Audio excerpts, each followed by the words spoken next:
Welcome to Nanak classes. दोस्तों, Nanak classes के YouTube channel पे आपका स्वागत है। और आज जैसे कि आपको पता है फायरमैन जो भर्ती थी उसका एग्ज़ाम हुआ है। तो आज 29 जनवरी 2022 को जो एग्ज़ाम हुआ है उसकी आंसर की आपको उपलब्ध करवाई जा रही है। स्पेशल राजस्थान जीके के किस प्रकार के क्वेश्चन आ रहे हैं उनकी हम इस वीडियो के माध्यम से चर्चा करेंगे। तो देखिए आज की पारी में किस प्रकार के क्वेश्चन आए। क्वेश्चन आया था, निम्न में से कौन सा त्यौहार एक कैलेंडर वर्ष में सबसे बाद में आता है। जैसे कि आपको पता है कि विक्रम संवत के अनुसार लास्ट पहला महीना चैत्र महीना होता है और अंतिम महीना हम क्या मानते हैं, चैत्र महीने को ही मानते हैं। एक नाम सुना होगा कि लास्ट जो होता है विक्रम संवत के अनुसार चैत्र महीना ही होता है। अंतिम त्यौहार हम गणगौर को मानते हैं क्योंकि हम शुरुआत छोटी तीज से मानते हैं। तो छोटी तीज और गणगौर, छोटी तीज से सावणी तीज उसको कहते हैं जहां से शुरुआत होती है तीज त्योहार बावड़ी लेडू बी गणगौर। तो विक्रम संवत के अनुसार चैत्र महीना पहला होता है और चैत्र महीने का अंतिम गणगौर माना जाता है त्योहार। वैसे हमारा महीना आपको पता है शक संवत के अनुसार चैत्र से स्टार्ट होता है और फाल्गुन अंतिम होता है। तो इसका उत्तर ये अगर सबसे बाद में पूछा रहा त्योहार तो गणगौर ही आना चाहिए, अंतिम त्योहार गणगौर। अगर ये उत्तर ये मानता है कि इसका उत्तर होली होना चाहिए। अब अंतिम में वैसे देखें तो फाल्गुन के अंतिम में फाल्गुन पूर्णिमा आती है, होली अंतिम होता है। त्योहारों की बात करें तो अंतिम त्योहार गणगौर को माना जाता है। अब इसका उत्तर क्या मानेगा, तो मेरे हिसाब से गणगौर इसका उत्तर होगा। बाकी देखो आजकल एग्जामिनर पर ज्यादा चीजें, विक्रम संवत के अनुसार तो गणगौर ही होगा। फिर देखिए क्या क्वेश्चन आया, लोक देवता का क्वेश्चन आया। कला संस्कृति के क्वेश्चन खूब आए हैं यहाँ पे। गोगा जी सुमेलित नहीं है, माता गोगा जी की माता बाछल थी। पाबू जी कमलादे, रामदेव जी मैणादे, तेजा जी राम प्यारी। ये गलत है, तेजा जी की राम प्यारी नहीं थी, राव कंवर थी।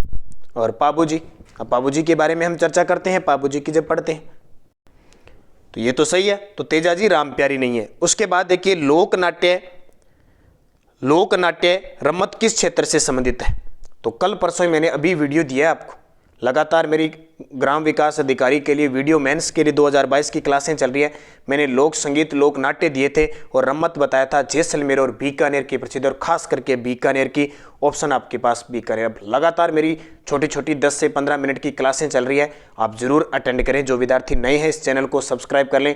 ये नानक क्लासेज जो रोज सुबह करंट अफेयर्स राजस्थान स्पेशल उपलब्ध करवाया जाता है, एकमात्र जो सिर्फ राजस्थान करंट अफेयर्स उपलब्ध होता है, जीके की क्लासें होती है। तो आप इस चैनल पे विजिट पहली बार कर रहे हैं तो आप चैनल को सब्सक्राइब करें।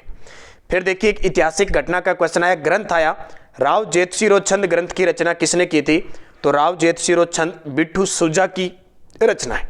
थोड़ा सा साफ नहीं दिखाई देगा लेकिन मैं सारी बातें आपको बता रहा हूं क्योंकि ये पेपर बड़ी मुश्किल से ही पहुंचा है, ये समझ लो। उसके बाद देखिए क्वेश्चन क्या आया, निम्न में से संतों में किसने लेखन में मेवाती बोलियों का प्रयोग नहीं हुआ। अब मेवात क्षेत्र का प्रयोग नहीं हुआ तो देखिए चरणदास जी मेवात क्षेत्र से थे, चरणदास जी अलवर से थे और दिल्ली चरणदासी संप्रदाय पीठ दिल्ली थी।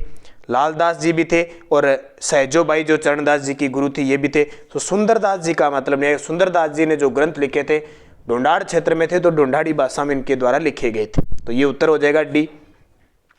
फिर देखिए क्वेश्चन क्या सा आया, फिर आप कला क्वेश्चन एक बार फिर कला संस्कृति का वाद्य यंत्र से क्वेश्चन पूछा गया। और मैं अक्सर आपको कहता हूं कि वाद्य यंत्र का क्वेश्चन सिर्फ 4 वाद्य यंत्र है, तत्, सुशीर, अवनद और घन में से ही पूछा जाता है। तो देखो तासा तो अवनद वाद्य यंत्र है, ये किसी का पेपर है इसने गलत लगा रखा है।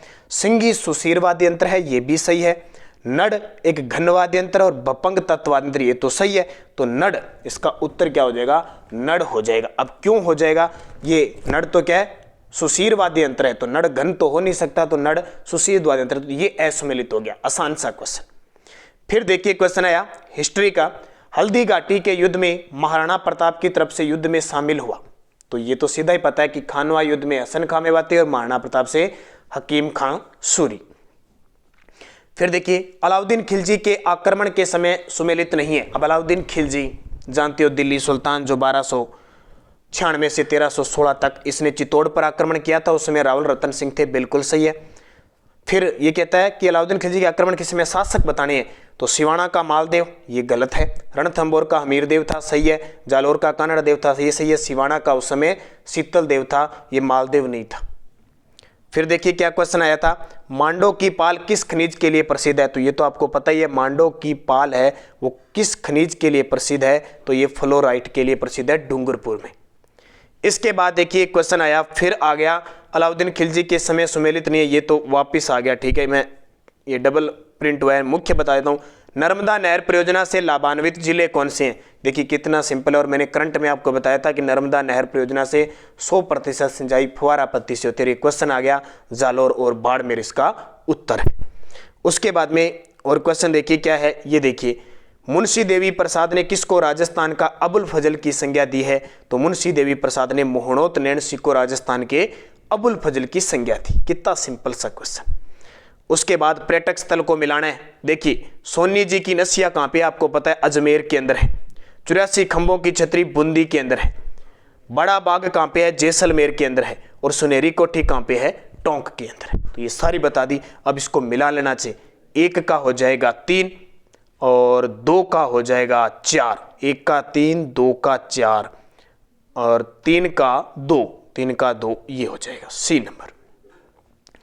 उसके बाद देखिए एक कैलेंडर वर्ष में ये वापस आ गया। देखो सबसे अंत में कौन सा आता है? कुछ एक थोड़े क्वेश्चन है, ज़्यादा नहीं है। ये अपने पढ़ लिए मेवाती क्षेत्र में लोकनाट्य रमत पढ़ ली। और देख लेता हूँ क्योंकि देखो पेपर बहुत कम विद्यार्थियों क्योंकि जुड़े हुए थे। जब जिस चीज़ से जुड़े होते हैं ना तब जल्दी से पेपर आ जाता है। कई बार ये पेपर अब देखो किसी ने कैसे भी कोशिश करके पेपर भेजा है, ये करंट के। बाकी ये देखो करंट के तो इसमें क्वेश्चन आए नहीं,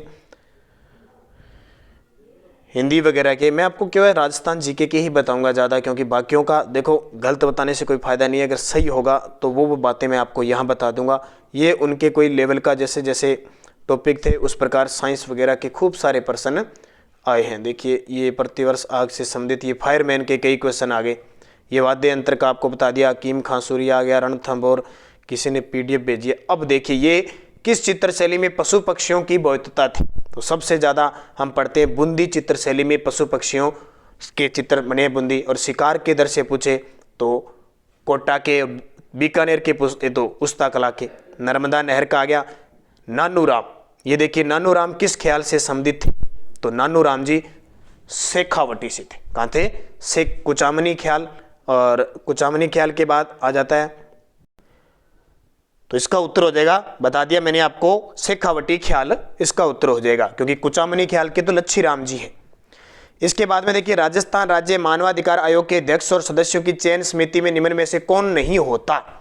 तो देखो राज्यपाल नहीं होता, मुख्यमंत्री, गृह मंत्री और विपक्ष के नेता होते हैं। ये चयन करता है, लेकिन चयन समिति का सदस्य राज्यपाल नहीं होता है, ध्यान रखना। ये क्वेश्चन आया। उसके बाद ये तो हमने पढ़ ही लिया, सोनी जी की नसिया। और ये देखिए RTDC होटल के बारे में देखिए तो खादिम अजमेर का है, मुमल जैसलमेर में है, कजरी उदयपुर में है, डोला मारू जोधपुर का नहीं है, डोला मारू जैसलमेर का है। फिर पशु पक्षियों की चित्र शैली, किसी ने गजब तरीके से पेपर को भेजा है, पता नहीं बड़ा ही घुमा फिरा के बार बार इसको देखा। तो ये मेरे को लगता है इतने राजस्थान के क्वेश्चन आए थे, बताना जरूरी था, क्योंकि हम लगातार अध्ययन कर रहे हैं, साथ जुड़े हुए हैं, किस प्रकार के पेपर में क्वेश्चन आ रहे हैं। इसलिए देरी से सही लेकिन आपको जरूर मैंने क्वेश्चन बताइए, ताकि आपको पता लगे आप क्या पढ़ रहे हो, क्या क्वेश्चन है। मैंने बार बार आपको कह रहा हूँ प्रश्न बड़े आसान आते हैं, गलतियाँ हो जाती है। अब इतने क्वेश्चन मैंने आपको बहुत बार बताए, बहुत बार पढ़ा है। और जिसने अब कंटिन्यूज अपनी क्लास ले रहा है राजस्थान जीके की, ये समझ लो, और खुद मैं मेरे हस्तलिखित नोट दे रहा हूँ। तो जो विद्यार्थी पहली बार इस चैनल पे विजिट करें वो आप चैनल को जरूर सब्सक्राइब करें और बेल आइकन का घंटा दबाएं, ताकि आपके पास हर प्रकार का नोटिफिकेशन पहुंच के आप 3-4 जो विद्यार्थी नए हैं वो 3-4 ही वीडियो देख के आपको पता लग जाएगा कि आपको क्या मैटर मिल रहा है। तो धन्यवाद, जय हिंद, जय भारत।